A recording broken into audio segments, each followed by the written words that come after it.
Yeah. So you pop on MLB The Show and you click start on like franchise fantasy draft to kind of reset the league. And you have the first pick in the draft. And I love this part, Joe. He throws Tony La Russa under the bus. And somehow Tony La Russa falls to sleep during the second pick. And it gives you the first and second pick in the draft kind of magically. I just throwing shade at La Russa there. It was great. Thank you, Steven. And the rules are you have to take one hitter and one pitcher, and you maintain the current contract status of that player. So if it's a pending free agent like Jacob deGrom, you're probably not going to take him because you only have him for 1 year. We're probably taking Julio first, right? Like if you're taking one hitter and one position player, I can't think of one hitter in Major League Baseball that you would take in this situation, especially after this contract extension, other than Julio Rodriguez. Yeah, if you're assuming that you cannot re-sign that player and that they're just going to go to another team, it's definitely Julio Rodriguez. And it might be, even if you can re-sign players, it still might be Julio Rodriguez. I think the only person that comes to mind for me that's even in the conversation is Juan Soto. Mm-hmm. But it's hard for me to ignore Julio's up the middle presence, his speed, his marketability, he's a year and a half, 2 years younger than Juan Soto. I do appreciate Juan Soto's hit tool. I have some concerns. I wouldn't even call them concerns. I have some, I'm watching Julio's hit tool and his swing and miss as he continues to mature and age.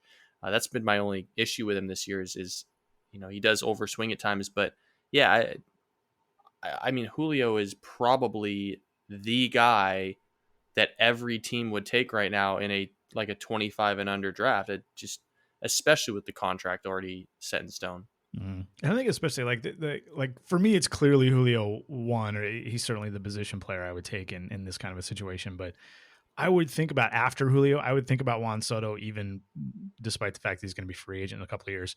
I would also think about Ronald Acuna Jr., but he's having a little bit of a down year. Like we're not seeing vintage and Acuna Jr. at this point. He's been hurt twice now, mm-hmm. which is a little concerning. Right. Certainly is. And, Vlad Guerrero Jr., like the bat, sky's the limit. This guy could hit 340 with 50 bombs, in his prime. And he's still very, very young. Not a ton of defensive value there. Not a lot of base running value there. He's not quite as special and as unique and impacting the game as much as someone like Julio does. So for me, it's clearly Julio. But when you think about the pitcher, because you have to take a hitter and a pitcher, you can't take two position players. Where are you starting here on the mound? I mean, and at what point does a Mariner like George Kirby come up?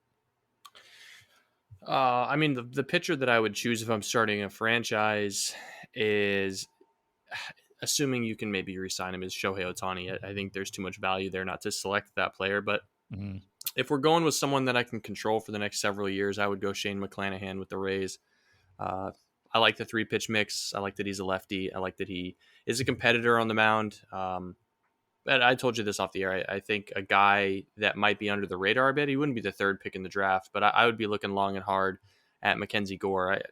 I think Mackenzie Gore has a very, very bright future, and he would certainly be in that, 5 or 6 pitchers that would be on my short list. McClanahan, by the way, 25 years old. You would control him through the 2027 season. Obviously, this is his first full year of big league service. He might be a Super 2 guy, but you're not really concerned about that when you have a guy pitching like that. 33% strikeout rate, 5% walk rate, tossing up a FIP in the mid 2s, an xFIP in the low 2s, and an ERA in the low 2s. I mean, this is the dude, Hey, it's Jason Churchill. To get the full episode, as well as every other episode of the podcast, past and future, subscribe for as little as $5 per month by going to bit.ly/getthepod. That's bit.ly/getthepod, all one word. A link you can also find on my Twitter profile. Hey, thanks for checking out Baseball Things.